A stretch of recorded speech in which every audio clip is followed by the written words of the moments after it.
আমার যে দোষ নাই তা কিন্তু না, আমিও অনেক বড় অপরাধ করেছি, তাই তো ফাঁসি হচ্ছে আমার। বিকালের দিকে ডিসি, মৎস্য অফিসার, শিক্ষা অফিসার, জজ সাহেব আরো বড় বড় সরকারি লোক আমার কাছে আসলো। সত্যি বলতে এই জেলে তেমন ফাঁসির আসামি খুঁজে পাওয়া যায় না।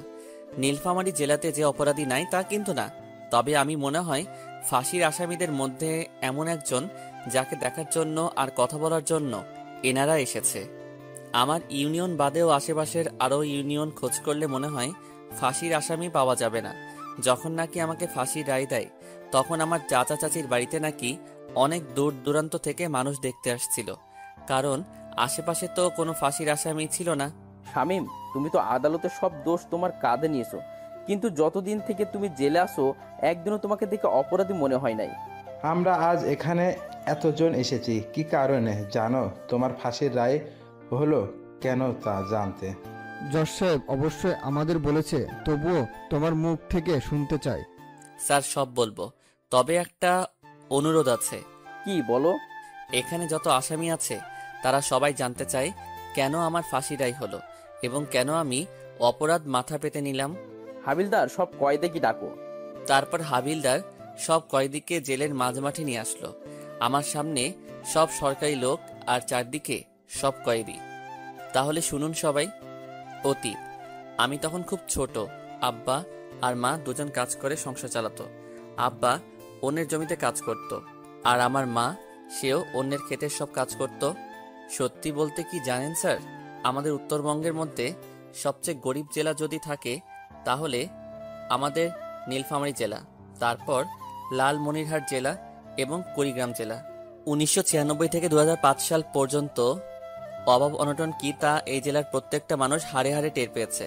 স্যার, এই 3 জেলার মানুষ বড় গরিব ছিল।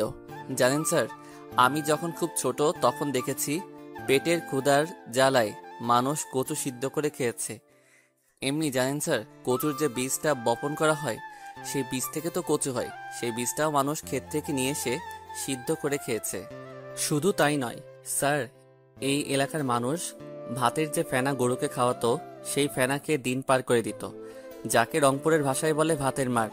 স্যার, আমার এখনো মনে আছে, আব্বার যখন কাজ থাকতো না তখন না খেয়ে দিন পার করে দিতাম। এমনও সময় ছিল আমার মা যার খেতে কাজ করত তারা যতটুকু খেতে দিত তার অর্ধেক আমাকে খাওয়াতো। জানেন স্যার, আমাদের এই 3 জেলার মানুষ বাংলাদেশের অন্য জেলাগুলোতে গিয়ে কৃষিকাজ বা রিক্সা চালায়।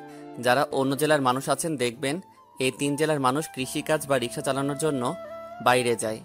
আমাকে আমার মা যখন প্রাইমারি স্কুলে ভর্তি করে দিবে তখন একটা নিয়ম ছিল, ডান হাত দিয়ে মাথার উপর দিয়ে বা কান ধরতে পারলে তাকে স্কুলে ভর্তি করে নিবে। আমার সাথে আমার বাড়ির পাশের আরও 3 জন ছিল, ওরা 2 জন ভর্তি হতে পারলেও আমি পারি নাই। সেই সময়ে আমাকে আমার মা শিশু শ্রেণী ব্র্যাকে ভর্তি করে দেয় মাত্র 1 বছরের জন্য।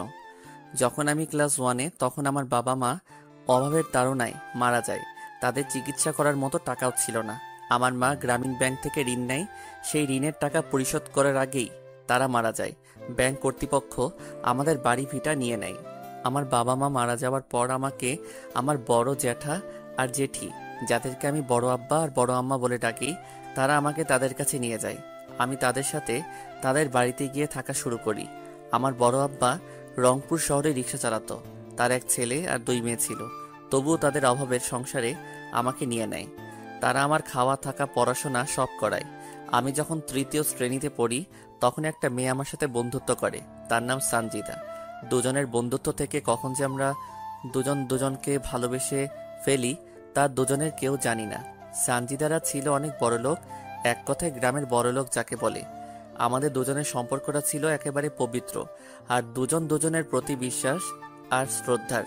আমাকে বড় আব্বা খাওয়ার জন্য টাকা দিলে সেই টাকা দিয়ে আমি সানজিদার জন্য কোনো না কোনো কিছু নিয়ে যেতাম। আমরা তখন ক্লাস 5-এ পড়ি। তো সানজিদা আমাকে বলতেছে, এই শামীম, শোনো না, আজকে আর কোনো ক্লাস করতে যাব না। সামনে একটা মেলা বসেছে, সেখানে যাব। নাগরদোলা আছে, কত রঙের বেলুন, জিলাপি, আরো কত কি বের হইছে। তুই কি যেতে চাস? আমার খুব ইচ্ছা, কিন্তু আব্বু যেতে দিতে চাইনি বলেই তোকে বললাম। তাহলে চল যাওয়া যাক। আমি সানজিদাকে নিয়ে মেলায় চলে গেলাম। সত্যি তো অনেক কিছুই আছে এখানে, আর কত মানুষ এসেছে। নাগরদোলার দিকে সানজিদা তাকিয়ে আছে। কিরে, তুই নাগরদোলায় উঠতে চাস? হ্যাঁ, কিন্তু আমার কাছে তো কোনো টাকা নাই। আমার কাছে 5 দিনের জমানো 10 টাকা আছে। এখানে নাগরদোলায় উঠতে তো 2 টাকা লাগবে। যাও তাহলে, তুমিও উঠো, আমি টাকা দিতেছি। সানজিদা গিয়ে নাগরদোলাতে উঠলো, আর আমি নাগরদোলার মালিককে টাকা দিলাম। এভাবে সে 2বার নাগরদোলাতে উঠলো। সেখানে সানজিদা আমাকে চুরির দোকানে নিয়ে গেল, তাকে 5 টাকার চুরি কিনে দিলাম। তারপর 1 টাকা দিয়ে তাকে একটা বেলুন কিনে দিলাম। ওই, আমার না খুব ক্ষুধা লেগেছে, আমি কোনো কিছু খাবো। আমার কাছে যে আর কোনো টাকা নাই। আমি এখান থেকে কোনো খাওয়া পর্যন্ত যেতে পারবো না। কি করি এখন, আমার কাছে তো কোনো টাকা নাই। তাই জিলাপির দোকানে গিয়ে দোকানের মালিককে বললাম তার কোনো কাজের লোক লাগবে কিনা। দোকানদার বলল লাগবে। তখন তাকে বলল আমাকে কিছু জিলাপি আর সিঙ্গারা দিতে, তাহলে তার সব কাজ করে দিব। তখন দোকানদার জিলাপি আর সিঙ্গারা আমাকে দিল। আমি সানজিদাকে সেই দোকানে বসিয়ে সেগুলো খেতে দিলাম, আর আমি কাজে লেগে পড়লাম। সানজিদার খাওয়া শেষ হলে মালিককে বলে সানজিদাকে এগিয়ে দিলাম কিছু দূর। সেখান থেকে আবারও দোকানে চলে আসলাম। এসে আবারও কাজে লেগে গেলাম। যতক্ষণ মেলা ছিল ততক্ষণ পর্যন্ত কাজ করেছি। কাজ শেষ হলে আমাকে 10 টাকা আর কিছু বেঁচে যাওয়া জিলাপি দিল মালিকটা। প্রায় রাত হয়েছে, তখন বাড়িতে গেলাম। গিয়ে দেখি বড় আব্বা আর বড় আম্মা আমার জন্য অপেক্ষা করতেছে। আমাকে বাড়িতে যাওয়ায় তারা আমার কাছে এগিয়ে এলো। সব জায়গাতেই খোঁজ করলাম, তোকে পেলাম না। এলাকার ছেলেগুলোকেও জিজ্ঞাসা করলাম, কেউ কোনো কিছুই বলতে পারলো না। কোথায় ছিলি সারাদিন? ওই যে ওই পাড়ার বড় মাঠে মেলা বসেছে, সেখানে গিয়েছিলাম একটু। তোর হাতে এসব কি? বড় আম্মা জিলাপি। জিলাপি কেনার টাকা কোথায় পেলি তুই? তোর কাছে তো কোনো টাকাও নাই, তাহলে এসব কেমন করে পেলি? ওইখানে একটা জিলাপির দোকান ছিল, সেখানে নাকি কাজ করার কেউ ছিল না, তাই কাজ করে দিলাম। তার বিনিময়ে এই 10 টাকা আর এই জিলাপিগুলো দিছে। তোকে আমি কাজ করতে বলেছি নাকি? তোকে খাওয়াই না, টাকা দেই না, কাপড় দেই না? দেও তো। কিন্তু লোকটার কষ্ট সহ্য করতে না পেরে তো তার কাজ করে দিয়েছি।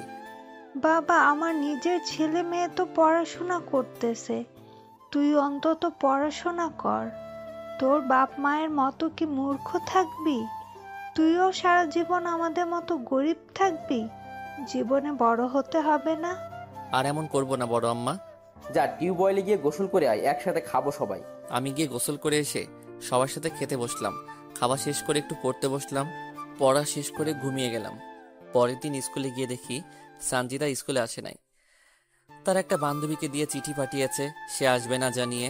স্যার ক্লাস করাতে আসলে প্রথমে এসেই কোনো না কিছু বলে আমাকে এলোপাতাড়ি মারতে থাকলো। মারা শেষ করে বলতেছে, তুই সঞ্জিদাকে নিয়ে কেন মেলায় গিয়েছিলি? স্যার এমন ভুল আর করবো না।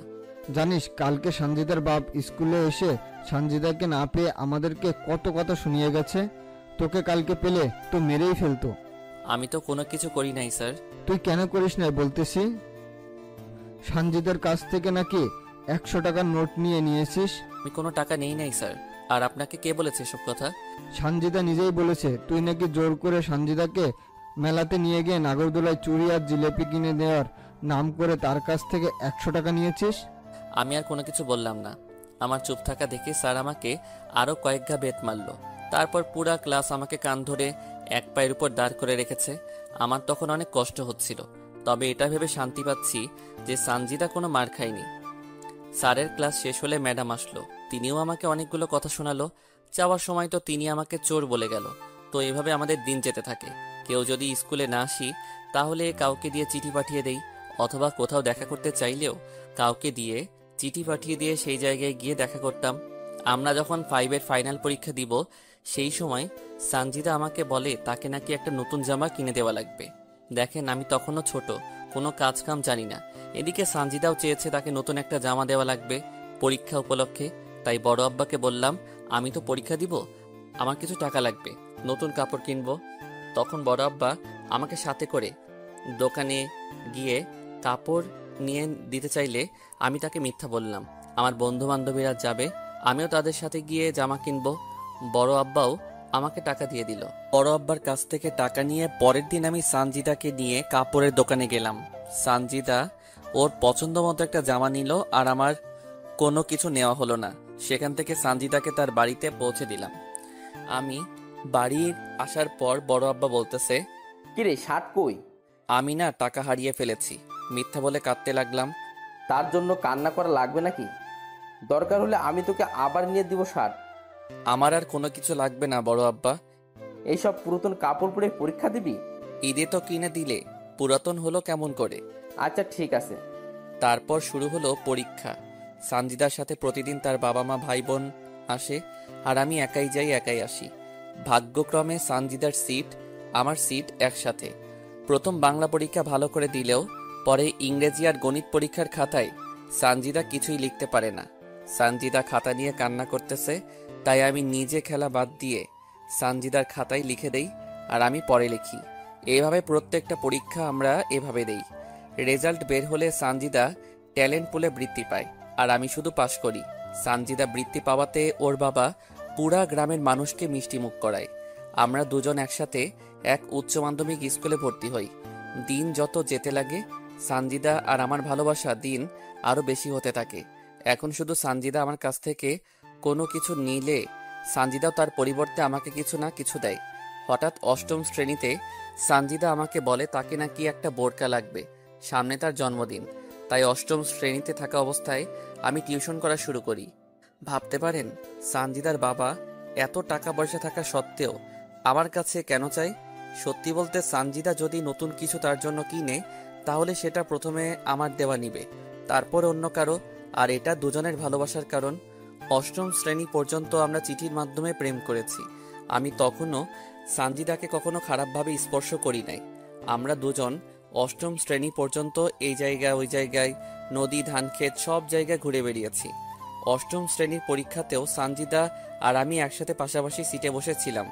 সবগুলো পরীক্ষাতে সানজিদাকে আমি লিখে দিছি। সত্যি বলতে সানজিদা পড়াশোনায় একটু কাঁচা। সানজিদা অষ্টম শ্রেণীতেও বৃত্তি পায়। একসাথে আবারও আমরা বিজ্ঞান বিভাগে ভর্তি হই। আমাদের পড়াশোনা এবং প্রেম অনেক সুন্দর চলতে থাকে। তো দশম শ্রেণীর টেস্ট পরীক্ষার সময় সানজিদা আমাকে বলতেছে, শামিম, টেস্ট পরীক্ষা শেষ হলে তো তোর সাথে আর আমার দেখা বা কথা হবে না এই 2 মাস। আরে কথা তো চিঠিতে হবে। দেখ শামিম, ছোট মানুষের মতো কথা বলবি না। আর আমরা এখন আর ছোট নেই। আমি চাই দুজন ফোনে কথা বলবো, বুঝলি? কিন্তু আমার তো ফোন নাই। শোন, তুই আমাকে ফোন দিবি আর আমি তোকে নিয়ে দিব, বুঝলি? টাকাও তো নাই আমার কাছে, আর ফোন কিনতেও তো অনেক টাকা লাগে। আরে গাধা, আমাকে তুই বাটন ফোন কিনে দিবি, বুঝেছিস? যাদেরকে টিউশন করাস তাদের কাছ থেকে আগাম মাসের টাকা নিবি। আচ্ছা ঠিক আছে, চলো, বেল দিছে, ক্লাসে যেতে হবে, না হলে পরে গেলে খাতা দিবে না। দুজন পরীক্ষা দিলাম। আমি যাদের টিউশন করাই তাদেরকে বলে আগাম মাসের বেতন নিলাম। তারপর শেষ পরীক্ষার দিন আমি সানজিদার হাতে একটা ফোন তুলে দিলাম, আর সানজিদা আমাকে একটা ফোন দিল। তো ফাইনাল পরীক্ষার আগ অবধি আমরা দুজন শুধু ফোনে কথা বলেছি।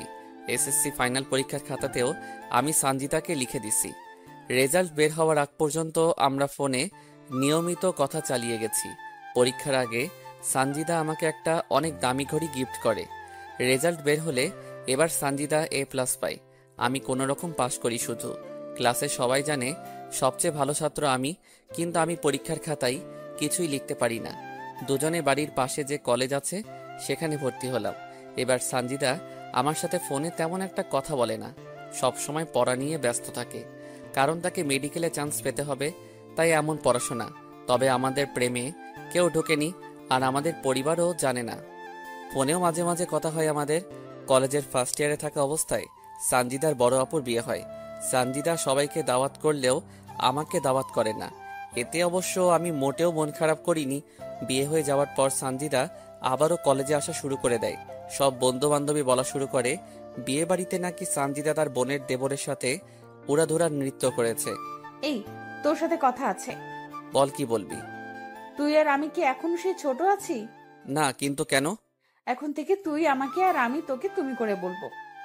ঠিক আছে, তো সেদিনের পর থেকে দুজন দুজনকে তুমি বলি।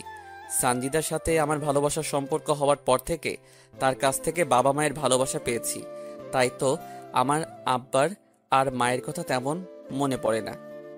শামিম, আমাকে একটা স্মার্টফোন কিনে দাও না। কত টাকা দাম?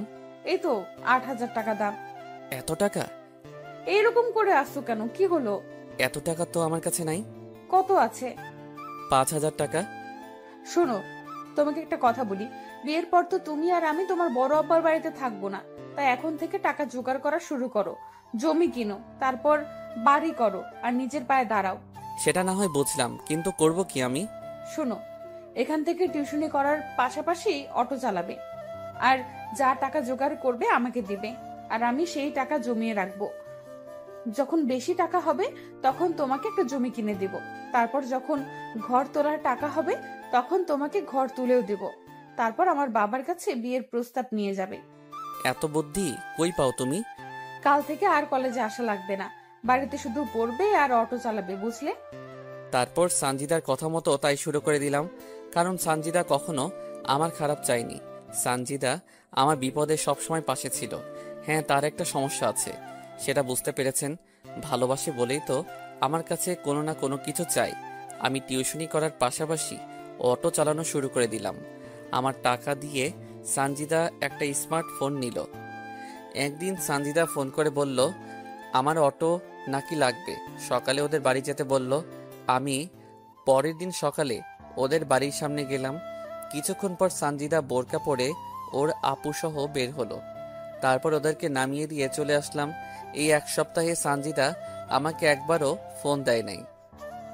এমনি এমনি কি আমি ফোন মেসেজ দিলেও সে ধরেনি। এমনকি আমি ফোন মেসেজ দিলেও সে ধরেনি। হয়তোবা নতুন জায়গায় নতুন মানুষ, তাদের সামনে কথা বলতে লজ্জা পাই, তাই হবে হয়তোবা। এক সপ্তাহ পর সানজিদা আবারও কলেজে আসা শুরু করে, আর আমার সাথেও তেমন একটা কথা বলে না। আমাকে দেখলে কেমন যেন এড়িয়ে চলে, আর ঠিকমতো কথাও বলতে চায় না। সানজিদা, তোমার কি কোনো কারণে কোনো সমস্যা হয়েছে? হ্যাঁ, কি সমস্যা বলো? বাড়িতে তোমার আর আমার বিষয়টা সবাই জেনে গেছে, তাই তোমার সাথে ঠিকমতো কথা বলি না, এড়িয়ে চলি। তাহলে এখন উপায়? তুমি আর কলেজে এসো না, আমাদের ফোনে কথা হবে, আর যা করতে বলেছি সেগুলো করবে, বুঝলে? ঠিক আছে। তারপর থেকে আমি একেবারে কলেজ যাওয়া বন্ধ করলাম, শুধু পরীক্ষার সময় কলেজে যাই। এখন সানজিদাকে ফোন করলে তার ফোন ব্যস্ত বলে, আমাকে ঠিকমতো ফোন দেয় না, কথা বলে না। তার ফোনে কল দিলে সবসময় ব্যস্ত বলে, আমি মেসেজ করলে উত্তর দেয় না। তো একদিন দুপুরে আমি অটো নিয়ে কলেজে গেলাম, গিয়ে দেখি সানজিদা ফোনে হেসে হেসে কার সাথে যেন কথা বলতেছে। আমাকে দেখেই ফোনটা কেটে দিল। কি ব্যাপার, আমার ফোন ধরো না, মেসেজ করলে উত্তর দাও না? আসলে বাড়িতে আমাকে ফোন চালাতে দেয় না। কই, আমি ফোন দিলে তো ব্যস্ত বলে। তোমার নাম্বার তো আমি ব্লক লিস্টে রেখে দিয়েছি, যাতে কেউ জানতে না পারে। আর তুমি এখন এখান থেকে যাও, রাতে তোমাকে ফোন দিব, কেউ আমাদের একসাথে দেখলে সমস্যা হবে। আমি সানজিদাকে বিশ্বাস করি, আর সে কখনো আমাকে মিথ্যা কথা বলবে না। তারপর থেকে আবারও নিয়মিত আমাদের কথা হতে থাকলো, তবে বেশি না, 10 থেকে 15 মিনিট। সত্যি বলতে দুদিন থেকে খুব ডিপ্রেশনে আছি। যদি বেঁচে থাকি আর মন মানসিকতা ভালো থাকে তাহলে ইনশাল্লাহ কালকেও পর্ব দিব। তারপর আমাদের এইচএসসি ফাইনাল পরীক্ষা হতে থাকলো। এবার সে আগের ঘটনা ঘটলো। আমি লিখে দিলাম সানজিদাকে। পরীক্ষার পর সানজিদা তার বোনের বাড়িতে বেড়াতে যায়। যাওয়ার আগে আমাকে শুধু বলে যে কয়দিন তার বোনের বাড়িতে থাকবে, আমার সাথে সে কথা বলতে পারবে না। আমিও তার কথা মেনে নিলাম, কারণ যদি কোনো কারণে তার সমস্যা হয়। আমি পরীক্ষার রেজাল্ট বের না হওয়া পর্যন্ত আমি সানজিদার সাথে কথা বলতে পারি নাই। তবে মানুষের মুখে শুনেছিলাম সানজিদা তার বোনের বাড়ি থেকে অনেক আগে এসেছে, কিন্তু সে আমার সাথে কোনো যোগাযোগ করে নাই। রেজাল্ট বের হলো, সানজিদা এবারও A+ পেল। তারপর সানজিদার বাবা কিছু টাকা ব্যয় করে সানজিদাকে রংপুর মেডিকেল কলেজে ভর্তি করিয়ে দিল। তারপর থেকে সানজিদা রংপুরে থাকা শুরু করে দেয়। তবে সানজিদা রংপুর যাওয়ার পরও আমার সাথে তার প্রতিদিন যোগাযোগ হতে থাকে। তো একদিন সানজিদাকে আমি ফোন দেই, সানজিদা, আমার এখনো পর্যন্ত মোট কত টাকা তোমার কাছে আছে? শামিম, সত্য বলতে কি, আমি তোমার সব টাকা নষ্ট করে ফেলেছি। এত টাকা দিয়ে তুমি কি করলে? আসলে আপুর দেবরের সেদিন জন্মদিন ছিল, আর সে আমার কাছে দাবি করে তার জন্মদিনের পার্টি যেন আমি দেই। আর বাবার কাছে টাকা চাইছিলাম, তখন বাবার হাতে কোনো টাকা ছিল না, তাই। আরে এই পাগলি, কান্না করতেছো কেন? তুমি তো আর অন্য কারো টাকা নষ্ট করো নাই। তবুও তোমার কষ্ট করা টাকা। আরে বাদ দাও তো এসব কথা। এখন বলো, তোমার পড়াশোনা কেমন চলছে? অনেক ভালো চলছে। তাহলে মন দিয়ে পড়ো। বাড়ি কবে আসবে তুমি? পরের সপ্তাহে যাব। এভাবে প্রতিদিন সানজিদার সাথে আমার কথা হতে থাকে। আমি আসলে এইচএসসি পাস করতে পারি নাই। একটা পরীক্ষায় সানজিদাকে লিখতে দিতে গিয়ে নিজের খাতায় কিছুই লিখতে পারি নাই। আমি অটো চালিয়ে যা টাকা পাই তা সানজিদার হাতে তুলে দেই, আর টিউশন করে যা পাই তা বড় আম্মার হাতে তুলে দেই। এখনো পর্যন্ত বড় আম্মার কাছে আমার দেওয়া 20,000 টাকা আছে, আর আমি সানজিদাকে এই 2 বছরে প্রায় 1.5 লক্ষ টাকা দিয়েছি। এক সপ্তাহ পর সানজিদা গ্রামে চলে আসলো। এসেই সানজিদা সেই দিঘির পাড়ে আমাকে দেখা করতে বলল। আমি গিয়ে দেখি সানজিদা আগে থেকেই সেখানে বসে আছে। আমি যাওয়া মাত্র সানজিদা তার ওড়না দিয়ে আমার কপালের ঘাম মুছে দিতে লাগলো। আরে কি করছো তুমি? তোমার ওড়না তো আমার ঘামে নষ্ট হবে। হলে হোক, তোমার চেয়ে আমার ওড়না দামি না। আগের চেয়ে অনেক সুন্দর হয়ে গেছো। ইস, এভাবে কেউ বলে? আমার বুঝি লজ্জা করে না? ঠিক বিয়ের পর এমন করে লজ্জা মাখা মুখ নিয়ে থাকবে সব সময়? কেন কেন? তোমাকে না এই লজ্জা পাওয়া ভাবখানা অনেক সুন্দর দেখায়। বিয়ের পরও কি এরকম ভালোবাসবে তুমি? সেটা না হয় বিয়ের পর বলিও আমাকে। জানো শামিম, এখন না প্রতি মুহূর্ত তোমাকে অনেক মিস করি আমি। তোমাকে ছাড়া ওই শহরে আমাকে একা থাকতে মোটেও ভালো লাগে না। আরে পাগলি, তোমাকে বড় ডাক্তার হতে হবে যে। জানো শামিম, মাঝে মাঝে ইচ্ছা হয় তোমার বুকে মাথা রেখে ঘুমাই। আল্লাহ যদি চায় একদিন সেই ইচ্ছা তিনি পূরণ করে দিবেন। বিয়ের পর তোমাকে আর কোনো কষ্ট করতে হবে না। এমনিতেই সেই ছোট থেকে অভাব অনটনের মাঝে বড় হয়েছো। কত কষ্ট করে পড়াশোনা করেছো। বিয়ের পর আমি ডাক্তারি করব, আর তুমি আমাদের সন্তানগুলোকে সামলাবে। এতে লজ্জা পাওয়ার কি আছে? তুমি কি জানো না, মেয়েদের একটু বেশি লজ্জা, আর লজ্জা নারীর ভূষণ। বুঝলে পাখি? জি বুঝেছি। টাকার কথা সেদিন কেন বলেছিলে? একজন রাস্তার সাইডে জমি বিক্রি করতে চাইছে তাই বলেছিলাম। ইস, আমার কারণে তোমার জমি কেনা হলো না। আরে ধুর, বাদ তো, টাকা গেছে তাতে কি, আবারও আসবে ইনশাল্লাহ। সত্যিই তুমি অনেক ভালো। এই ভালোটা তোমার ভালোবাসা পাওয়ার জন্য। সেখানে দুজন আরো অনেক কথা বলেছি। তারপর বিকালে বাড়িতে চলে গেছি। সানজিদা যে কয়দিন গ্রামে ছিল প্রতিদিন আমার সাথে দেখা করতো, কথা বলতো। তার বাড়ি থেকে আমার জন্য খাবার নিয়ে আসতো। সানজিদা আবারও শহরে চলে গেল। তবে একটা জিনিস মানতে হবে, সানজিদা আমাকে অনেক ভালোবাসে। সানজিদা রংপুর চলে যাওয়ার পরও আমি অটো চালাতে লাগলাম। এর মধ্যে আমার বড় আব্বার বড় মেয়ের বিয়ে হয়ে যায়। আমি সে সময় নানা রকম ভাবে ব্যস্ত থাকি, তাই সানজিদার সাথে আমার কোনো কথা হয় না। সানজিদা দেখতে দেখতে প্রথম বর্ষে ভালো রেজাল্ট করে দ্বিতীয় বর্ষে ওঠে। এর মাঝে সানজিদা অনেকটা বদলে যায়। এখন আমার সাথে সানজিদা তেমন কথা বলে না। আমি ফোন দিলে বলে সে নাকি তার পড়াশোনা নিয়ে ব্যস্ত। সানজিদা মাঝে মাঝে ফোন দিয়ে বলে আমার যে টাকা তার কাছে জমানো আছে সে টাকাগুলো সে নাকি তার টিউশনে ব্যয় করতেছে। আমিও আর তাকে কোনো কিছু বলি না, কারণ যেহেতু সে মেডিকেলে পড়তেছে আবার আমি রোজগার করতেছি, সেহেতু কোনো সমস্যা হবে না। তো একদিন আমি এক দোকানদারের মাল নিয়ে আসার জন্য অটো নিয়ে রংপুরে যাই। হঠাৎ লক্ষ্য করি সানজিদার মতো একটা মেয়ে বোরকা পরে একটা ছেলের সাথে দাঁড়িয়ে আছে। ছেলেটা আমার অটো দাঁড় করালো, তারপর দুজনেই আমার অটোতে উঠে বসলো। আমি বারবার লুকিং গ্লাসে মেয়েটাকে দেখতে থাকলাম। মেয়েটা দেখতে সানজিদার মতো, কিন্তু মুখ ঢেকে রাখার কারণে বুঝতে পারতেছি না। কিন্তু আমি তো জানি এই সময় সানজিদা তার ক্লাসে আছে। না না, এটা সানজিদা হতে পারে না। আমার সানজিদা আমাকে ছাড়া অন্য কারোর সাথে থাকতে পারে না। আমি ওদেরকে একটা আবাসিক হোটেলে নামিয়ে দিয়ে মাল নিতে গেলাম। তবে এই বিষয়টা মাথা থেকে ঝেড়ে ফেলতে পারতেছি না। কিন্তু মেয়েটার চোখ বলতেছিল মেয়েটা ভয় আছে। না না, ওটা কখনো সানজিদা হতে পারে না। আচ্ছা, আমি এখন সানজিদাকে ফোন দেই, যাওয়ার সময় না হয় দেখা করব, তাহলে মনটা হালকা হবে। মাল কিনে আমি যখন বাড়ির দিকে রওনা হব তখন সানজিদাকে ফোন দিলাম, কিন্তু সানজিদা আমার ফোনটা রিসিভ করলো না। তাই আরো কয়েকবার দিলাম, তবু সানজিদা ফোন রিসিভ করলো না। মনটা খারাপ হয়ে গেল। আমি মেডিকেল মোড় পার হয়ে যখন সিও বাজার ঢুকেছি সেই সময় সানজিদা আমার ফোনে কল দিল। কোথায় আছো তুমি? আমি ক্লাসে ছিলাম এতক্ষণ, তাই তোমার ফোন রিসিভ করতে পারি নাই। তোমার সাথে দেখা করার খুব ইচ্ছা ছিল তাই ফোন দিয়েছিলাম। আমি বাড়ি যাব পরের মাসে, বুঝলে? আসলে আজ রংপুর এসেছিলাম মাল নিতে, তাই ভেবেছিলাম তোমার সাথে দেখা করি, কিন্তু হলো না। আচ্ছা, রাখি। কিন্তু সানজিদা ফোন কাটলো না। আমি ফোন কানে দিয়ে আসি, এর মধ্যে একটা ছেলের গলার আওয়াজ ভেসে আসলো। তো ছেলেটা বলতেছে, কি হলো বেবি, এতক্ষণ বাথরুমে কি করো? এই তো বাবু, আর একটু আসতেছি। তোমাকে তো আদর করতেই পারলাম না। আমি তো তোমার সাথে আজ রাত দিন থাকবো, দেখবো কত আদর করতে পারো তুমি। আদর আর দেখলে কি, আরো কত কি করব তোমার সাথে। এর মাঝে দরজা খোলার শব্দ হলো, আর সাথে সাথে সানজিদা আউ করে উঠলো। এইভাবে কেউ টান মারে? যদি পড়ে যেতাম? আমি থাকতে তোমার কিচ্ছু হবে না। আচ্ছা আদ্রিয়ান, যদি তোমার বাবা ফোন করে তোমাকে যেতে বলে তখন কি করবে? তার মানে ছেলেটার নাম আদ্রিয়ান? আরে বেবি কাম অন, বাবাকে বলেছি আজ বন্ধুদের সাথে গ্রুপ স্টাডি করব। তারপর কিস করার শব্দ হতে থাকলো। কিস করা হলে ধপাস করে একটা শব্দ হলো। তোমার প্যান্টটা এখন খুলো। তুমিও তোমার খোলো। তারপর তারা তাদের অবৈধ কাজে ব্যস্ত হয়ে পড়ে গেল। আমি সেখানে অটোর না নিয়ন্ত্রণ হারিয়ে ফেলে রাস্তার ধারে গাছে লাগিয়ে দিলাম, আর আমি মাথা হাতে পায়ে প্রচণ্ড আঘাত পেলাম। আমি ছিটকে দূরে পড়ে গেলাম। তারপর আমার কোনো কিছু মনে নাই। যখন আমার জ্ঞান ফিরে নিজেকে তখন হাসপাতালের বেডে আবিষ্কার করি। আমার জ্ঞান ফেরার পর দেখি বড় আব্বা, বড় আম্মা, ভাই বোন সবাই এসেছে। তারপর ডাক্তার এসে আমার পালস চেক করলো। তারপর ডাক্তার বলল আরও 2 দিন পর আমাকে নিয়ে যেতে পারবে। বাবা, তোর কি করে এমন ঘটনা ঘটলো? সাথে সাথে আমার সানজিদার কথা মনে পড়ে গেল। আমার চোখ নিয়ে তখন পানি ঝরতে থাকলো। কিরে বাবা, বল কেমন করে হলো? না মানে হঠাৎ করে মাথাটা ঘুরতেছিল, তাই আর কি। দিন রাতে এত পরিশ্রম কার জন্য করিস? আমরা কি একজনও তোকে বলেছি তুই রোজগার কর? তবুও ভবিষ্যতের জন্য তো কিছু করতে হবে নাকি? ভবিষ্যতে দেখা যাবে। তুই কেন এত কাজ নিয়ে পড়ে থাকিস? তুই এত টাকা কার জন্য কামাই করিস?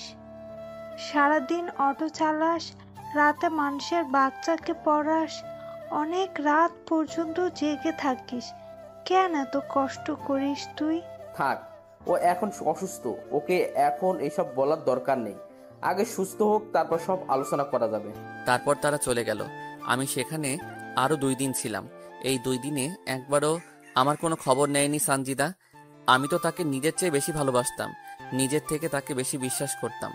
সানজিদা যা বলেছে আমি তো তাই করেছি। তার জন্য তো আজ আমি এমন কষ্ট করতেছি। তাকে নিয়ে তো ঘর বাঁধার স্বপ্ন দেখেছিলাম। কেন এমন করলে তুমি আমার সাথে সানজিদা? আমি বাড়িতে যেহেতু বিছানায় শোয়া অবস্থায় আছি, তাই মোবাইলটা নিলাম। মোবাইল নিয়ে সানজিদা আর আমার ফোনের কথাগুলো শুনতে থাকলাম। শুনতে শুনতে সেদিনের রেকর্ডিংটা চালু হলো। প্রথমে শুনতে না চাইলেও পরে আবারও শুনলাম। শেষের দিকে যখন শুনবো তখন এমন কিছু শুনলাম যা শুনে আমার মরে যাবার ইচ্ছা হচ্ছিল। বেবি, কালকে আমার 20,000 টাকা লাগবে। বাবু, সেদিনই না তোমাকে 10,000 টাকা দিলাম। আহ বেবি, বোঝো না কেন? কত বন্ধু আমার, তাদেরকে তোমায় নিয়ে কতগুলো ট্রিট দিতে হয়। তোমাকে কতটা ভালোবাসি তার প্রমাণ তো ওদেরকে দিতে হবে, তাই না? আমার কাছে ওই যে বলেছিলাম আমাদের বাসার যে ড্রাইভার শামীম আছে, তার টাকা জমা আছে। আরে সমস্যা নাই, সেই টাকাগুলোই দিও আমাকে, পরে তাকে দিয়ে দিও। তুমি আর আমি তো আছি। এই হোটেল ভাড়াটাও তো আমি দিলাম। আমার কাছে টাকা নাই দেখে খোটা দাও তুমি? এসব কি বলো তুমি? খোটা কেন দিব তোমাকে? তা নয় তো কি? খোটা দিলে নিশ্চয়ই এই নিয়ে 17 বার তোমার সাথে হোটেলের রুম ডেট করতে আসতাম না। তুমি তো আমাকে অনেক ভালোবাসো, তাই তো আমি যা বলি তাতেই রাজি হয়ে যাও। তুমি কি আমাকে ভালোবাসো না?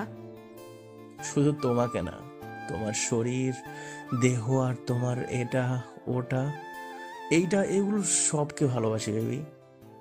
তাই তো তোমাকে সবসময় আদর করতে ইচ্ছা করে। জানি বাবু, তাই তো সব সময় দুষ্টুমি করতে চাও তুমি। তুমি কিন্তু দিন দিন খুব দুষ্টু হয়ে গেছো। আমার যেখানে সেখানে দাঁত বসিয়ে দাও। আমি আর শুনতে পারলাম না এমন সব নোংরা কথা তারা বলতেছিল। তার মানে আমি অ্যাক্সিডেন্ট করার পরও ফোন কাটে নাই সানজিদা। সানজিদা এতটা খারাপ হলো কেমন করে? সানজিদা তো এমন ছিল না। ভালোবাসলে যে এত কষ্ট পেতে হয় তা তো জানতাম না। কেন আমার সাথে বেইমানি করলো সানজিদা? আমার তো কোনো স্বার্থ ছিল না। তাকে আপন করে পাওয়ার জন্য কত কি নাই করতেছি। সে তো আমার সুখ দুঃখে সাথী ছিল। তার ভালোবাসা পেত, আমার আব্বা মায়ের ভালোবাসার কথা ভুলে গেছিলাম।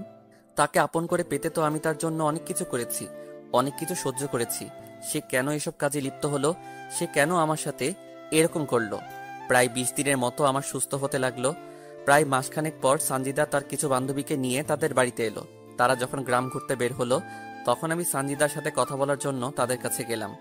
আমি প্রায় তখন সানজিদার কাছে গেলাম, তখন শুনতে পেলাম, আচ্ছা সঞ্জিতা, তুই আদ্রিয়ান ভাইয়াকে কেন ভালোবাসা শুরু করে দিলি? আরে আদ্রিয়ানের বাবা একজন বড় ডাক্তার, আবার তার নিজের একটা ক্লিনিক আছে। তাই বলে শামীমের ভালোবাসা ভুলে যাবি? শামীমের কি আছে? শামীম আমাকে কি দিতে পারবে? আর আদ্রিয়ানের বাবার অনেক টাকা আছে, আর ক্লিনিক আছে। আর আমার আদ্রিয়ানকে চাই, তাহলে সারা জীবন পায়ের উপর পা তুলে খেতে পারবো, আর ডাক্তারও হব। আমার জানা মতে আদ্রিয়ান ভাইয়া তোকে ভালোবাসে না, আর আদ্রিয়ান ছেলে হিসেবেও ভালো না। আদ্রিয়ানকে তোদের চেয়ে আমি ভালো করে চিনি। আর আদ্রিয়ানকে দেখেছিস? সে কত হ্যান্ডসাম, কত স্মার্ট। আর শামীমের কি আছে? না চেহারা আছে, না আছে বাড়ি, না আছে গাড়ি, না আছে টাকা। শামীমের কোনো না থাকলেও তার টাকা দিয়ে চলতেছিস তুই আর আদ্রিয়ান। একদিন দেখবি আদ্রিয়ান তোকে ছুঁড়ে ফেলে দেবে, তোর সব শেষ করে দিবে, রাস্তায় নেমে দেবে। একটা কথা বলতো, এই পর্যন্ত কি আদ্রিয়ান তোর জন্য কোনো টাকা ব্যয় করেছে? না। তোর যেদিন টাকা শেষ হবে তোকেও ছেড়ে দে, আর একজনকে সে ধরবে। চুপ কর তো, বেশি বলিস তুই। শোন, আমাকে আর এসব বলবি না। তাহলে শামীম? শামীমকে চিনি না, আর তাকে ভালোবাসা যায় না, কাজের ছেলে বানানো যায়। আমি সানজিদার এমন কথা শুনে তার কাছে আর গেলাম না, সেখান থেকে বাড়ি চলে আসলাম। কিন্তু সানজিদার কথা ভুলতে পারলাম না। তাকে তো অনেক ভালোবাসি, তাকে তো অনেক বিশ্বাস করতাম। আমাকে যদি ভালো নাইবা বাসতে, তাহলে তো আমাকে আগে বলতে পারতো, সানজিদা আজ টাকা গাড়ি বাড়ি নাই দেখে আমাকে নিয়ে তুমি খেললে, আজ আমাকে তোমার বাড়ির কাজের লোক বলতে পারলে, আজ আমাকে ছেড়ে আর একজনের বুকে মাথা রেখে রাত কাটাও। আমি তোমাকে তো কোনোদিনও তোমার অনুমতি ছাড়া তোমার হাতটাও ধরি নাই, আর তুমি কিনা আজ অন্যের কাছে নিজেকে বিলিয়ে দিলে। আজ আমার সমস্ত কষ্টের টাকা তুমি আনন্দ ফুর্তি করে শেষ করে দিলে। একবারও কি আমার কথা মনে পড়ে নাই? একবারও কি আমার কষ্টটা তোমার চোখে ভেসে উঠলো না? কি করে পারলে আমার জীবন নিয়ে খেলা করতে? কি করে পারলে আমার পবিত্র ভালোবাসা এভাবে শেষ করে দিতে? আমি আবারও অটো চালানো শুরু করে দিলাম। এখন আর আমি সানজিদাকে ফোন করি না, তার কাছে টাকা জমা রাখি না। আমার পরিশ্রমের টাকা আমার বড় আম্মার হাতে দেই, তিনি এখন আমার টাকা জমিয়ে রাখতেছে। সানজিদাকে ভুলে থাকার জন্য সব সময় ব্যস্ত থাকি, কিন্তু তাকে ভুলতে পারি না। কেন জানি মনটা বারবার তাকে দেখতে চাই, ভালোবাসা পেতে চাই। আমার যে তাকে ছাড়া চলতেছে না, আমার যে সানজিদাকে লাগবেই। শত চেষ্টার পরও সানজিদাকে ভুলতে পারলাম না। প্রতিনিয়ত সানজিদার কথা মনে পড়ে। সত্যি বলতে সেই স্কুল জীবন থেকে কলেজ জীবন পর্যন্ত তার সাথে ছিলাম, তার কাছ থেকে ভালোবাসা শিখেছি। এই সানজিদার সাথে সব জায়গাতে ঘুরে বেরিয়েছি। সানজিদা যখন তার ওড়না দিয়ে আমার শরীরের ঘাম মুছে দিত, তখন পৃথিবীর সৃষ্ট সুখী মনে হয়েছিল নিজেকে। যখন নিজ হাতে খাইয়ে দিত, মনে হতো যেন আমাকে অমৃত খাইয়ে দিতেছে। আমার বিপদে সবসময় তো পাশে ছিল, আমার কষ্ট তো সহ্য করতে পারতো না। না, আমার সানজিদা আমার সাথে কোনো অন্যায় করতে পারে না। আর যদি সে সত্যি সত্যি অন্যায় কাজ করেও থাকে, তবুও সব ভুলে গিয়ে তার সাথে নতুন করে সব শুরু করব। আমাকে এই দুনিয়াতে তো সানজিদা অনেক ভালোবাসে। আমার মন বলতেছে সানজিদা ঠিক আমার কাছে ফিরে আসবে। মানুষ তো জীবনে অনেক অন্যায় করে, অনেক ভুল করে, না হয় সানজিদাও করেছে। এইভাবে অনেক দিন চলে যায়, যা গণনার বাইরে। তবুও সানজিদা বাড়িতে আর আসে না, আর আমি সানজিদাকে ফোন দিলেও সানজিদা ফোন ধরে না। আমি তবুও আশা ছেড়ে দেই না, আমার শুধু তাকে লাগবে। সানজিদার সাথে আমার আর কোনো দেখা কথা বলা হয় না প্রায় 6 মাস। আমি তার আশাতে প্রতিনিয়ত থাকি। মন বলে সে আসবে, পরক্ষণে মন আবার বলে সে তো এখন অন্য কারো, তাহলে আমার কাছে আসবে কেন? মনে ভাবনা ছিল প্রেম মহান, কিন্তু সানজিদা শিখিয়ে দিল টাকা প্রধান। হয়তো আজ আমার কোনো কিছু নাই, আমি এতিম, তাই হয়তো সে আমার থেকে চলে গিয়ে অন্য কারো হাত ধরেছে। মনে ভাবনা ছিল একই বৃন্তে হব দুটি ফুল, কিন্তু সে আজ অন্য কারো। শত চেষ্টা করেও সানজিদাকে আমি ভুলতে পারি নাই। প্রতিদিন তার চিন্তা, তার কথা মাথায় ঘুরপাক খায়। চাইলেও কি তাকে ভুলে থাকা যায়? তাকে তো আমি অনেক বেশি ভালোবাসি, হয়তো সে অন্য কারো বুকে তার ভালোবাসা খুঁজে। তো প্রায় 8 মাস যাওয়ার পর হঠাৎ একদিন সানজিদা আমাকে ফোন দিল। আমি তো ফোনে সানজিদার নাম দেখে অবাক। আমি ভাবতে পারিনি সানজিদা আমাকে ফোন দিবে। আমি তড়িঘড়ি করে ফোন রিসিভ করলাম। ফোন রিসিভ করা মাত্র সানজিদা কান্না করতেছে। কেমন আছো তুমি?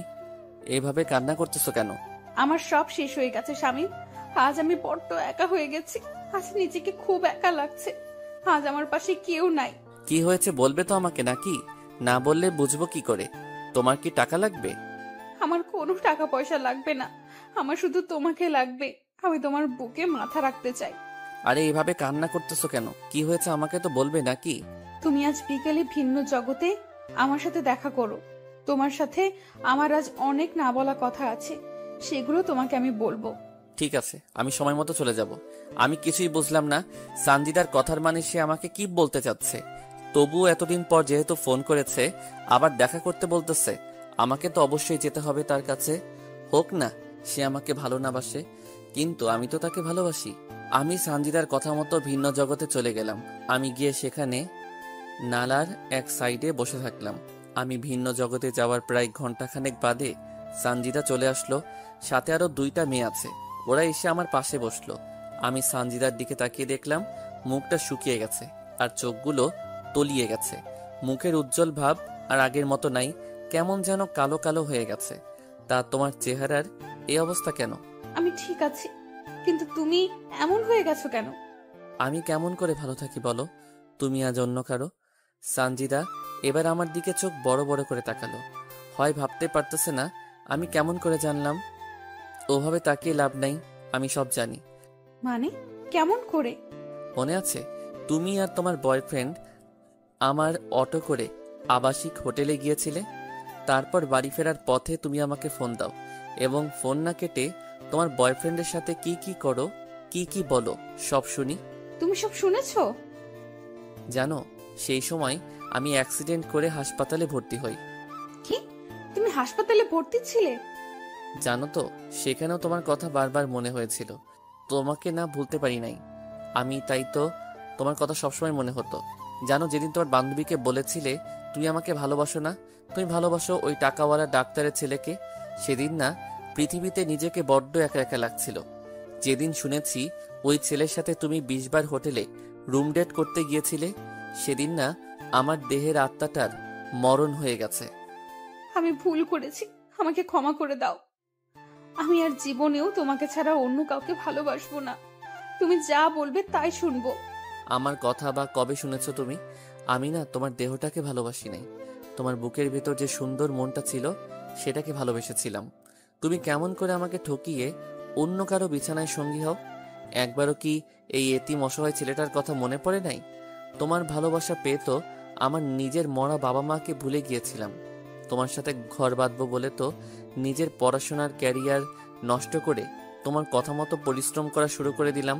হাজারো স্বপ্ন দেখিয়েছো, কিন্তু সবকিছু নিমিষে শেষ করে দিয়েছো তুমি।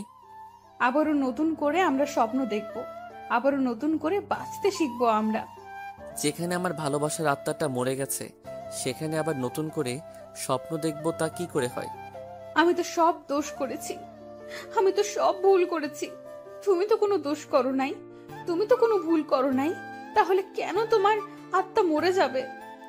যেখানে আপনজন অন্য কাউকে পেয়ে আমাকে ভুলে যায়, অন্য কারো ভালোবাসা পেয়ে আর একজন ঠকায়, সেখানে কেমন করে বেঁচে থাকি? একটাবারও কি খবর নিয়েছো বেঁচে আছি নাকি মরে গেছি? একবারও কি জানতে চাইছো আমার মন কি চাই, কি বলে? তোমার কোন ইচ্ছাটা পূরণ করি নাই? তোমার জন্য তো নিজেকে শেষ করে দিয়েছি। সব জানি, আমি নিজের স্বার্থের জন্য তোমাকে ব্যবহার করেছি। হ্যাঁ, তোমাকে ধোঁকা দিয়েছি। হ্যাঁ, তোমার কোনো খবর নেই নাই। হ্যাঁ, তোমাকে অবহেলা করেছি। প্লিজ আমাকে ফিরিয়ে দিও না, এবার না সত্যি সত্যি আমি মরে যাব। তোমাকে খুব চাই, তাই বলে তোমাকে আমার জীবনে দ্বিতীয় কোনো সুযোগ দিতে চাই না। তুমি তোমার বয়ফ্রেন্ডের কাছে চলে যাও। তখন সানজিদার বান্ধবী আমাকে বলতেছে, ভাইয়া, যে ছেলেটার জন্য সানজিদা আপনাকে ছেড়ে গিয়েছিল, আজ সেই ছেলেটা সানজিদাকে ভুলে গিয়ে নতুন কারোর সাথে সম্পর্ক শুরু করেছে। আমি বার কি করতে পারি? ভাইয়া, সানজিদা 2 বার সুইসাইড করতে চাইছিল, কিন্তু আমরা থাকাই এই যাত্রায় বেঁচে যায়। ভাইয়া, আপনি তো সানজিদার দেহ চান না, তার তো মন চান, তাহলে কেন তাকে গ্রহণ করতে পারতেছেন না? আমার সাথে যে সে আবার বেইমানি করবে না কি গ্যারান্টি আছে? আমাকে যে আবার ধোকা দিবে না তার কি নিশ্চয়তা আছে? আমাকে আবারও অবহেলা করবে না তার কি কোনো নিশ্চয়তা দিতে পারবেন? সাথে সাথে সানজিদা আমার পায়ে লুটিয়ে পড়ল। তোমাকে ছুঁয়ে কথা দিতেছি, তোমাকে ছাড়া আর কাউকে ভালোবাসবো না। তোমাকে আমি অনেক ভালোবাসা দিব। তুমি আর আমাকে কি ভালোবাসা দিবে? দিন রাত তো তুমি ব্যস্ত থাকো, আর আমাকে বাসবে ভালো তুমি। শেষবারের মতো একটা সুযোগ দাও তুমি আমাকে, আমি আর তোমাকে অবহেলা করব না, তোমাকে শুধু ভালোবাসবো। ভাইয়া, আমরা আছি।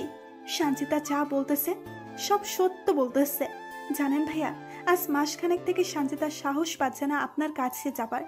সে বারবার বলতেছে সানজিদা আপনার সাথে অন্যায় করে আপনি মেনে নেবেন না, তাই তো আমরা ওকে জোর করে আপনাকে ফোন দিয়ে নিয়ে এখানে আনিয়েছি। আমি কি তার কাছে খেলার পুতুল নাকি? তোদের আগেই বলেছি এই নষ্টা খারাপ মেয়েকে কোনোদিনও আপন করে নিবে না ও। তোরা তো আমার কথা শুনলি না, আমাকে তো আর কোনো সুযোগও দিল না সে। এই কে বলেছে তুমি খারাপ? কে বলেছে তুমি নষ্টা? তুমি তো আমার কাছে সেই আগের মতোই পবিত্র। তোমাকে কোথাও যেতে হবে না, শুধু আমাকে একটু ভালোবাসা দিলে হবে। সাথে সাথে সানজিদা কার বান্ধবীর সামনে আমাকে এই প্রথমবার জড়িয়ে ধরলো। আমাকে জড়িয়ে ধরে কান্না করতে থাকলো সানজিদা। এই পাগলি, আর কান্না করতে হবে না, আমি তো আছি। আমি তোমাকে ভালোবাসা দিয়ে তোমার সব অতীত মুছে দিব। তোমাকে আর কাঁদতে হবে না, আমি তোমার পাশে আছি। আমি জানি তো তুমি আমাকে অনেক ভালোবাসো। তারপর সেখানে একটু ঘুরে তারা চলে গেল রংপুরে। সানজিদা এখন নিয়মিত আমার সাথে যোগাযোগ করে, নিয়মিত তার সাথে আমার কথা হয়। সানজিদা একদিন তার বাড়িতে এসে আমাকে নিয়ে একটু ঘুরতে বের হলো। আমরা এলাকাটা একটু ঘোরাফেরা করে আমাদের কলেজের বান্ধবী ইতির বাড়িতে গেলাম। ইতি আমাদেরকে দেখে নাস্তা নিয়ে আসলো, আমরা তা খেলাম। আমাদের দুজনের প্রেমের কথা আমাদের সব বন্ধু বান্ধবীকে জানিয়ে দেই আমরা নিজেই। তারপর ইতি বাইরে গেলে সানজিদা বলতে লাগলো, সত্যি তোমার মতো করে এই পৃথিবীতে কেউ আমাকে ভালোবাসে নাই। তোমার ভালোবাসা পেয়ে আমি আমার কালো অতীত ভুলে গেছি। এখন বুঝেছি দেহের ভালোবাসার চেয়ে মনের ভালোবাসা হাজার গুণ দামি আর পবিত্র। তোমার ভালোবাসা পাওয়ার পর তো আমি নতুন করে বাঁচতে শিখেছি। আমি চাই তুমি খুব দ্রুত আগে বাড়িটা করো, তারপর তোমার ঘরে আমাকে তোলো। এখন অনেক সময় লাগবে, আমার কাছে এখন তেমন কোনো টাকা নাই। কারণ আমার কারণে তোমার অনেক ক্ষতি হয়ে গেছে। আজ আমি তোমাকে অনেক কষ্টের দিকে নিয়ে গেছি। ওসব বাদ দাও তো, ইনশাল্লাহ 1 বছরের মধ্যে নিজের বাড়ি করব। আমি তোমাকে নিয়ে এই জীবন পার করে দিতে চাই। তোমার মাঝে আমার সুখ খুঁজে পেয়েছি আমি। আমিও তোমার সাথে জীবন পার করে দিতে চাই। তোমার সাথে আমি বেঁচে থাকতে চাই, মরে যেতে চাই। সেখান থেকে আমরা চলে আসি। তারপর থেকে আমি আর সানজিদা সময় পেলে দেখা করি, কথা বলি। আমরা দুজন অনেক জায়গায় ঘুরতে যাই। ঠিক স্কুল কলেজ জীবনের মতো শুরু হয়ে গেল। আমরা একে অপরের প্রতি অনেকটা নির্ভর হয়ে পড়ি। দেখতে দেখতে সানজিদার পড়াশোনা প্রায় শেষের পথে আসে। আমিও জমি কিনে বাড়ি করে ফেলি। আমি আবারও আগের মতো বেশি বেশি রোজগার করতে থাকি। অনেক বড় ঘরের মেয়ে সানজিদা, তাকে তো একটু হলেও ভালো রাখতে হবে। সে তো এখন বড় ডাক্তার হচ্ছে, তাকে ভালোভাবে দেখাশোনা করা লাগবে। তো একদিন রাতে সানজিদা আমাকে ফোন দিল। আজ এত রাতে ফোন দিলে যে, কোনো কি সমস্যা তোমার? আমার না কিছু টাকা লাগবে, অনেক প্রয়োজন। কত টাকা লাগবে তোমার? এই তো 30,000 টাকা লাগবে আমার। কালকে তোমাকে দিয়ে দিব। তুমি সত্যি অনেক ভালো, তুমি সত্যি আমাকে অনেক বেশি ভালোবাসো। তোমার জন্য যদি জীবন দিতে পারি, এটা কোনো ব্যাপার হলো? আচ্ছা তাহলে ঘুমাও, কালকে তোমার সাথে কথা হবে। সানজিদা ফোন কেটে দিল। আমিও ঘুমিয়ে গেলাম। পরের দিন বড় আম্মার কাছ থেকে টাকা নিয়ে চলে গেলাম সানজিদার কাছে। আমি ওর হোস্টেলের সামনে অটো দাঁড় করিয়ে সানজিদাকে ফোন দিলাম। সানজিদার সাথে সাথে হোস্টেলের বাইরে চলে এলো। আমি সানজিদার হাতে টাকা দিয়ে দিলাম। তুমি আজ এই টাকা দিয়ে আমার যা উপকার করলে আমি তা তোমাকে বলে বোঝাতে পারবো না। তোমার সামান্য কাজে আসতে পেরেছি, এটাই অনেক। তোমাকে সাহায্য করব না তো কাকে সাহায্য করব? তুমি ছাড়া আমার জীবনে বা আর কে আছে? তোমার মতো একজনকে পেয়ে আমি সত্যি অনেক খুশি। তোমার মতো করে কেউ ভালোবাসতে পারবে না। তোমাকেও পেয়ে আজ অনেক খুশি আমি। সেদিন সানজিদাকে টাকা দিয়ে বাড়ি চলে আসলাম আমি। আমার সাথে সানজিদার ভালোবাসা গভীর থেকে গভীরে যেতে থাকলো। আমি এখন অনেকটা সানজিদা নির্ভর হয়ে গেছি।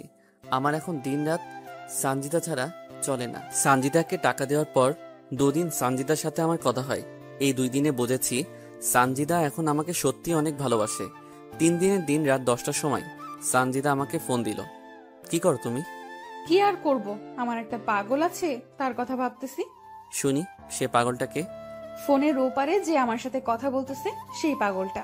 পাগল তো তোমারই আমি, তাই না? নতুন করে কি বলা লাগে? আচ্ছা, রাতে খেয়েছো তুমি? মাত্র খেয়ে আমার পাগলটাকে ফোন দিলাম। আচ্ছা তুমি খেয়েছো? একটু পরে খাবো। কেন কেন? এই আসলাম সবে, গোসল করে খাওয়া করব। এখন এত কষ্ট করতেছো কেন তুমি? তোমার এখন নিজের বাড়ি আছে, আর কি চিন্তা করা লাগে?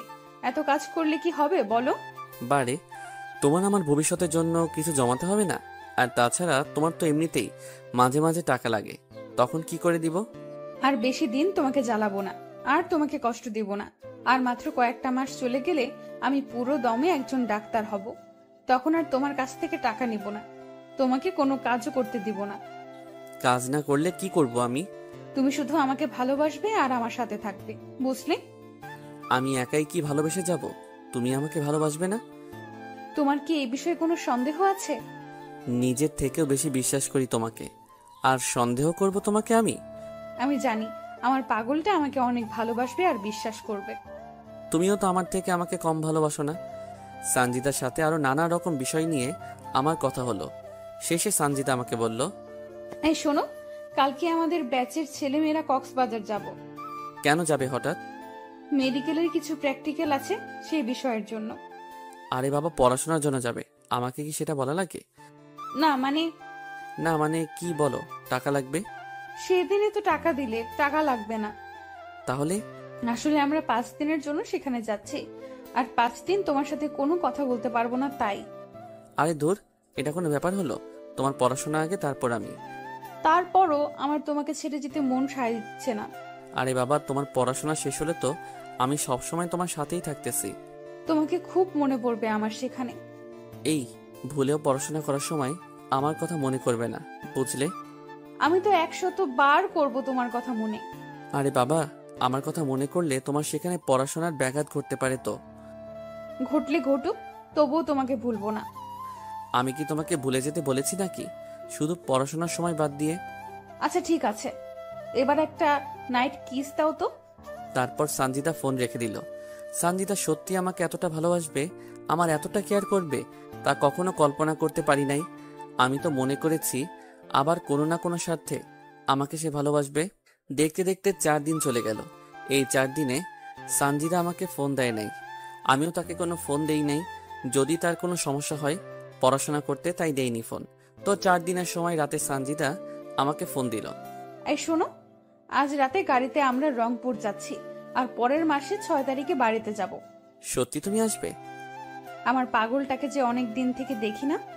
সত্যি বলতে তোমাকেও দেখার জন্য ভিতরটা কেমন যেন ছটফট ছটফট করতেছে। এইটাকেই বলে ভালোবাসা, বুঝলে? কেমন করে? তুমি যদি আমাকে ভালো না বাসতে, তাহলে আমাকে দেখার জন্য এত উতলা হতে না। আমাকে তুমি ভালোবাসো বলেই তো এমন করো, বুঝলে পাগল আমার? এবার বুঝেছি। আই ফোন রাখি, স্যার এসেছে। রংপুর পৌঁছে কথা হবে তোমার সাথে। আচ্ছা ঠিক আছে, আর হ্যাঁ, সাবধানে আসবে কিন্তু। সানজিদা ফোন রেখে দিল। আজ 4 দিন পর সানজিদার সাথে কথা বলতে পেরে কলিজায় পানি আসলো। আসলে সানজিদার সাথে কথা বলতে না পেরে খুব অস্বস্তি লাগছিল আমার। পরের দিন সানজিদা আবারও রংপুর আসলে আগের মতো আমাদের দুজনের কথা হতে থাকলো। সানজিদার ছুটি হলে সে বাড়িতে চলে আসলো। এসে আমার সাথে সে খুব ক্লোজভাবে চলাফেরা করা শুরু করলো। সানজিদা আমার সাথে এতটাই ক্লোজ হয়ে চলতেছে, নিজেকে কন্ট্রোল করে রাখাটা অনেক দায়। তো এভাবে প্রায় সপ্তাহ আমরা একসাথে চলাফেরা করেছি, অনেক জায়গায় ঘুরেছি। বিশেষ করে ছোটবেলায় যে জায়গাগুলোতে আমরা বেশি যেতাম, সেই জায়গাগুলো সানজিদা আমার এত কেয়ার করে যে মনে হয় সে আমার বিয়ে করা বউ। আমি সামান্য আঘাত পেলে অস্থির হয়ে যায় সানজিদা ওর ওড়না দিয়ে বারংবার আমার শরীরের ঘাম মুছে দেয়। কোথাও খেতে গেলে আমাকে নিজ হাতে খাইয়ে দেয়।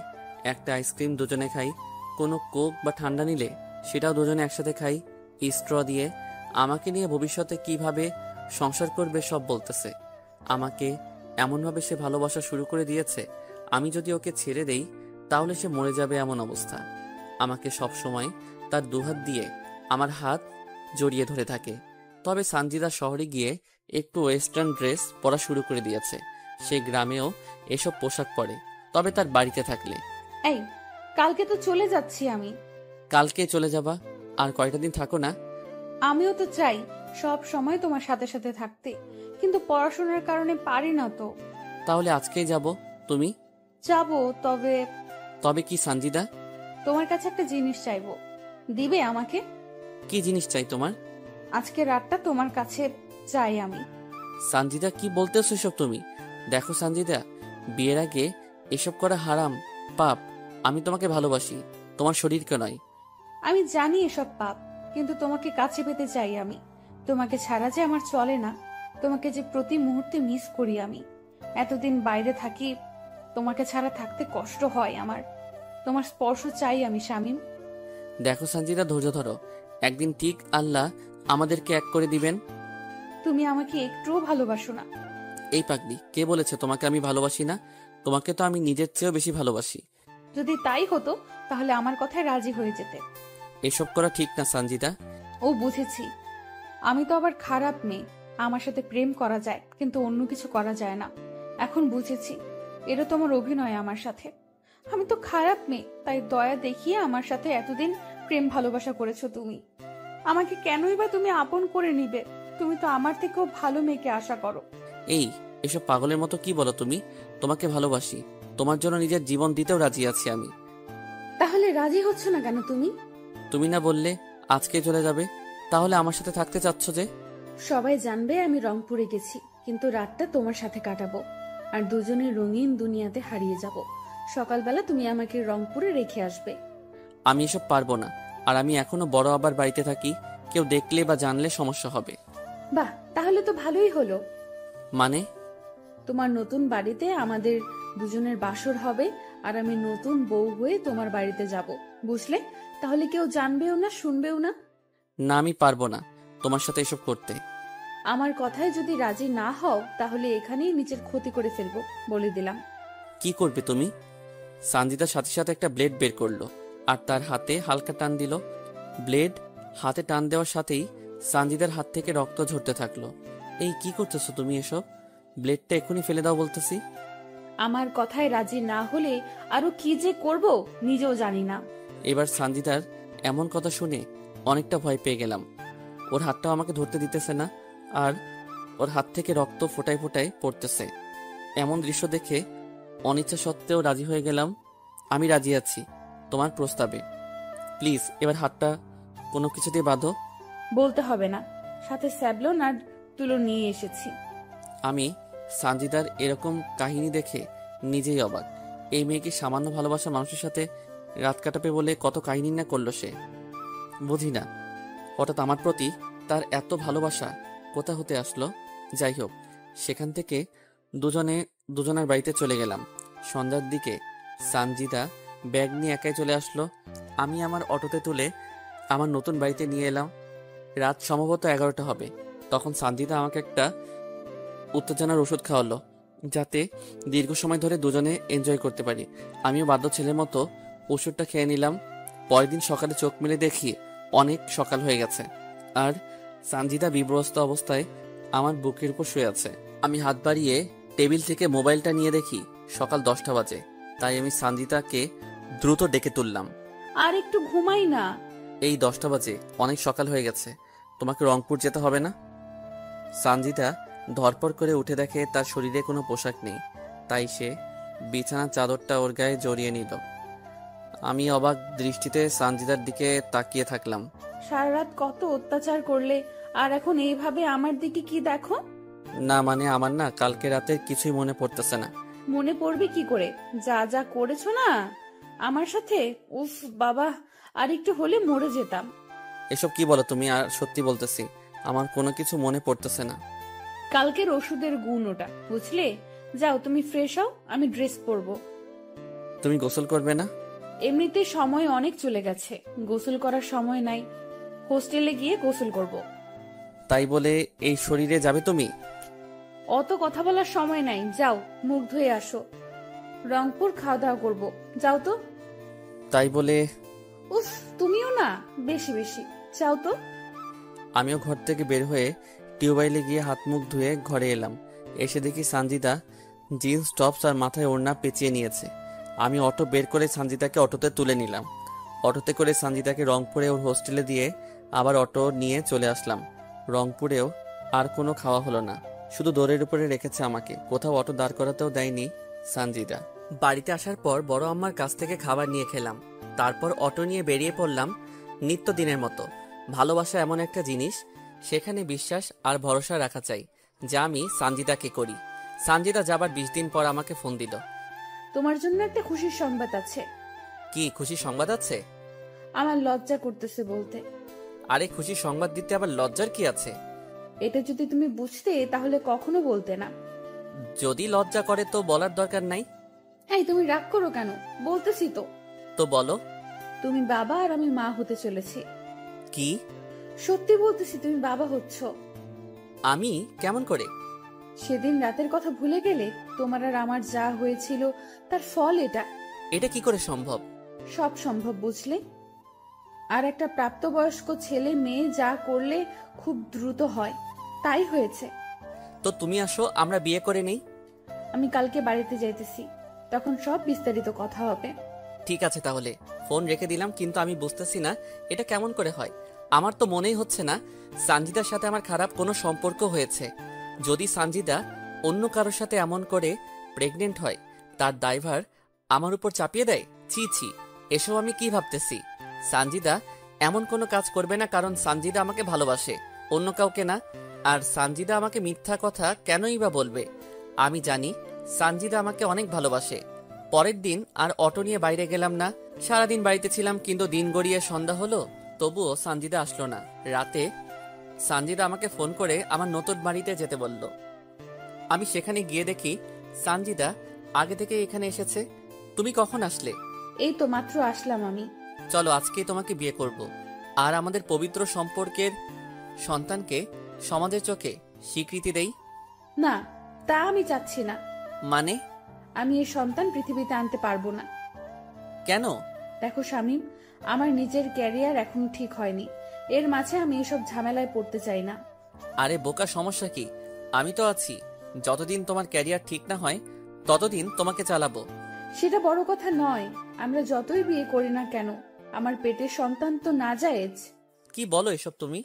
ঠিক কথাই তো বলেছি, কারণ আমরা বিয়ের আগেই শারীরিক সম্পর্কে নিজেদেরকে জড়িয়েছি। এখন যতই বিয়ে করি না কেন, আমাদের পেটের সন্তান কিন্তু নাজায়েজ, বৈধ হবে না। আমি অত কিছু বুঝি না। আমার সন্তানকে আমি পৃথিবীর আলো বাতাস দেখাতে চাই। আমি সেটা কোনোভাবেই পারবো না শামীম। সবাই জানাজানি হলে আমাদের সন্তানকে সবাই নাজায়েজ সন্তান বলবে। আমি মা হয়ে তা সহ্য করতে পারবো না। কেউ জানলে না বলবে। এখন তো মানুষ বিয়ের বছরের মধ্যেই বাবা মা হয়ে যায়, আর আমাদের না হয় তাই হবে, সমস্যা কি? তুমি বুঝতে পারতেছো না, আমার বন্ধু বান্ধবী ওরা কি ভাববে, আমার মেডিকেল টিচার ওনারা কি ভাববে, আমার পরিবার। বোঝার চেষ্টা করতেছো না কেন তুমি? তো এখন কি করতে চাও তুমি? অ্যাবর্শন করতে চাই আমি। এটা করা কি ঠিক হবে? একটা নিষ্পাপ শিশুকে মেরে ফেলবে, যে কিনা এখনো পৃথিবীর আলো বাতাস দেখলো না। তুমি যদি মেয়ে হতে তাহলে বুঝতে কেন এমন কঠোর সিদ্ধান্ত নিতেছি। আমারও তো ইচ্ছে করে আমার সন্তান বেঁচে থাকুক, কিন্তু ঠিক আছে, যা করলে তোমার ভালো হয় তাই করিও। কিন্তু একটা সমস্যা হয়ে গেছে। কি সমস্যা? আমার কাছে কোনো টাকা নাই, কিভাবে অ্যাবর্শন করাবো? কত টাকা লাগবে?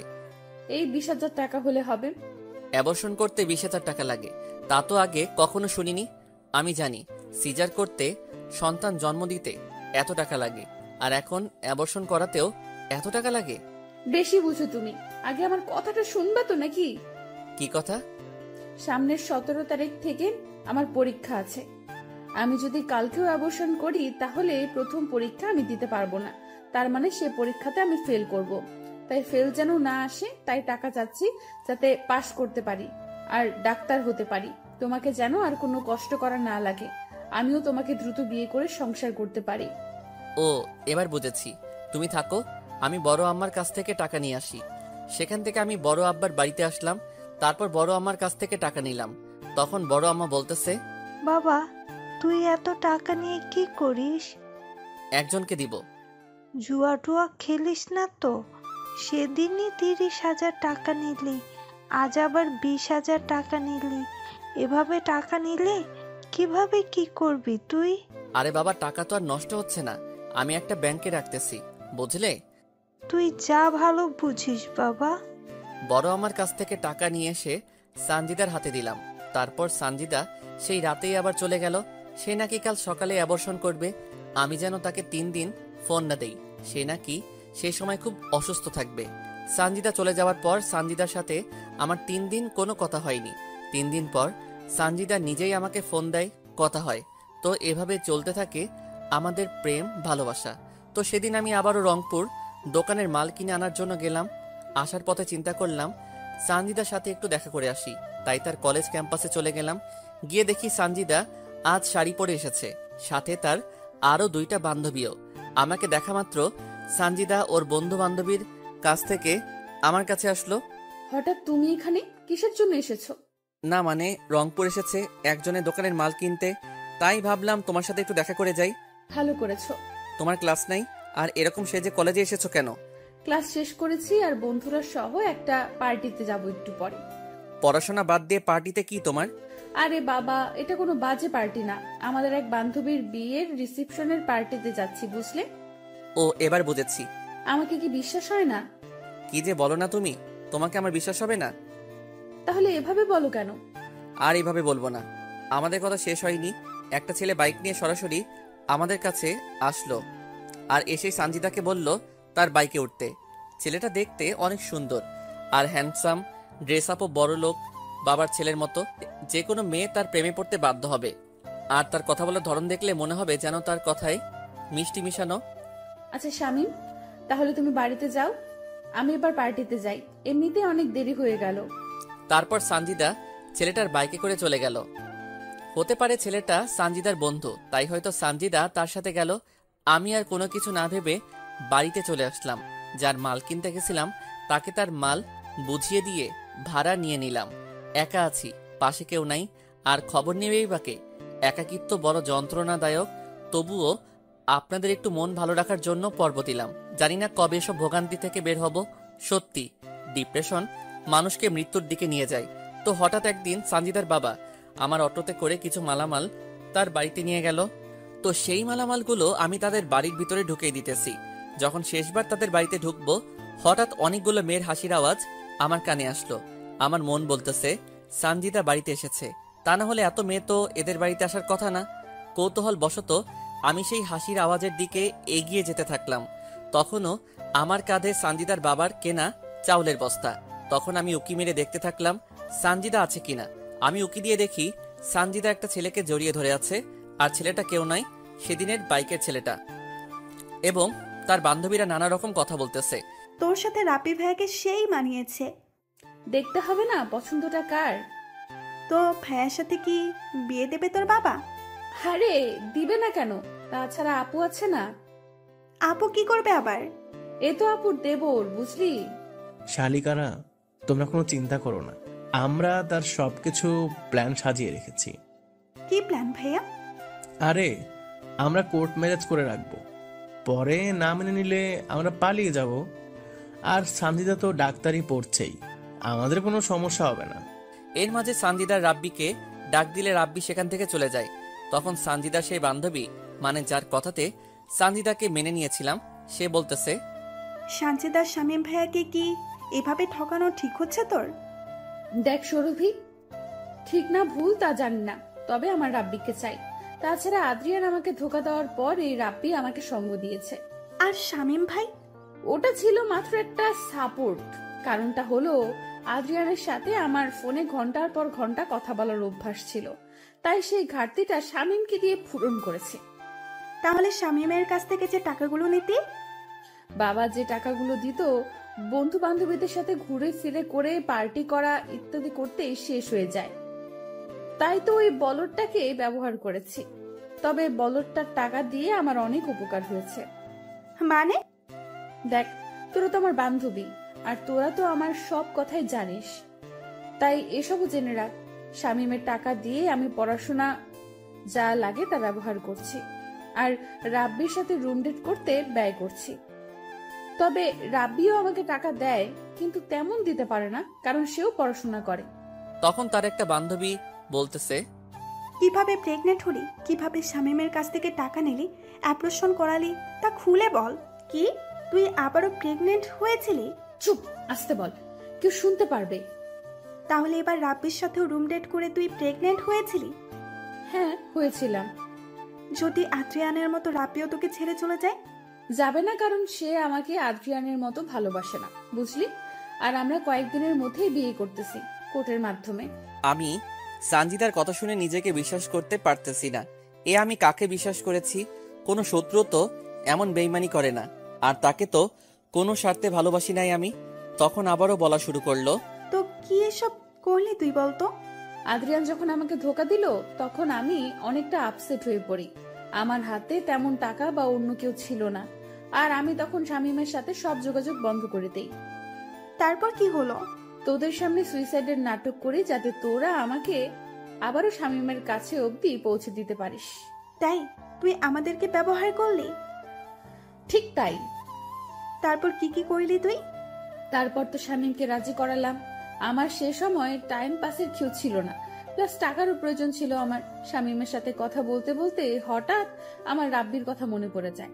রাব্বির কথা কেন? আরে বলতেছি তো। আমার আপুর যখন বিয়ে হয় সে সময় রাব্বি আমাকে প্রপোজ করে আর আমি তাকে ঝুলিয়ে রাখি। আদ্রিয়ান আমাকে ছেড়ে দেওয়ার পর আমি রাব্বির সাথে যোগাযোগ করি আর রাব্বিও রাজি হয়ে যায়, কিন্তু আমার তেমন একটা কথা বলতো না, তাই আমি রাব্বির সাথে প্রেম আর শামীমের সাথে অভিনয় করি। আর তুই প্রেগনেন্ট হলি কি করে? রাব্বি তো পড়াশোনা নিয়ে ব্যস্ত থাকে আর দেখতে অনেক সুন্দর, বাবার টাকা পয়সা গাড়ি বাড়ি আছে, আর রাব্বির সাথে অনেক মেয়ের সুসম্পর্ক, তাই আমি রাব্বিকে নানা রকম অজুহাত দেখিয়ে রাজি করাই। কিন্তু তখন সে হোটেলে রুম ভাড়া নিবে, টাকা নাই, তাই বুদ্ধি করে শামীমের কাছ থেকে টাকা নিই আর শামীমকে বলি আমি 5 দিনের জন্য কক্সবাজার যাচ্ছি পড়াশোনার জন্য। সেখানে গিয়ে আমি আর রাব্বি রুম ডেট করি আর আমাদের সেই সময়কার কিছু ভিডিও আর পিক তুলে রাখি যাতে রাব্বি আমাকে ছেড়ে না যায়। একেই বলে ধোকা খেলে অন্যকে কিভাবে ধোকা দিতে হয়। তারপর কি করলি? সেখান থেকে রংপুর আসার কিছুদিন পর জানতে পারি আমি আবারও প্রেগনেন্ট, তাই বুদ্ধি করে বাড়িতে চলে আসি আর শামীমের সাথে এমন ভাবে মিশি যেন সে আমাকে কাছে পাওয়ার জন্য পাগল হয়, কিন্তু শালা বোকা কিছু কাজের না, তাই আমি তার সাথে শারীরিক সম্পর্ক করার জন্য বলি। পরে রাজি হলে তাকে ঘুমের ওষুধ খাওয়াই আর সে কিছু জানে না। পরে কি হলো? পরে তাকে ফোন করে বলি আমি প্রেগনেন্ট আর সে বাবা হতে যাচ্ছে। সে শুনে তো খুশিতে পাগল হবার অবস্থা। পরে তার বাড়িতে গিয়ে বলি আমি এ বাচ্চা নিব না, তার সে কি কান্না আর পারে না পায়ে পড়ে। পরে শামীমকে বুঝিয়ে সুজিয়ে রাজি করাই আর এবসন করার কথা বলে আরো 20,000 টাকা নেই। আর রাব্বি জানে শামীমের সাথে আমার প্রেমের অভিনয়ের কথা। শামীম ভাইয়ের সাথে এসব কেন করতে গেলি? কেন তার জীবনটা নষ্ট করতে গেলি তুই? তোর জন্য তো সে অনেকটা পাগল। তোর সবকিছু জানার পরেও তো তোকে আপন করে নিয়েছিল। কোন মেয়েটা টাইম পাস না করে? সবাইকে এক ভাবিস না। আরে রাগ করিস কেন? সবার কথা তো বলি নাই, এমন অনেকে আছে যারা টাইম পাস করে। আমিও নিজেকে ভালো রাখার জন্য শামীমকে ব্যবহার করেছি। একটা বিষয় বুঝলাম না, শামীম ভাইয়ের সাথে তোর কিভাবে পরিচয় হলো? দুজনে একসাথে একই স্কুলে কলেজে পড়েছি, সেখান থেকে পরিচয়। সত্যি বলতে তার সাথে কোনো সম্পর্ক করার ইচ্ছা ছিল না। তাহলে? ও খুব ভালো ছাত্র ছিল আর আমি পড়াশোনা তেমন পারতাম না, তাই তাকে ব্যবহার করেছি আর এমন ভাবে তার সাথে কথা বলেছি আর মিশেছি মনে হবে তাকে ছাড়া আমি অচল।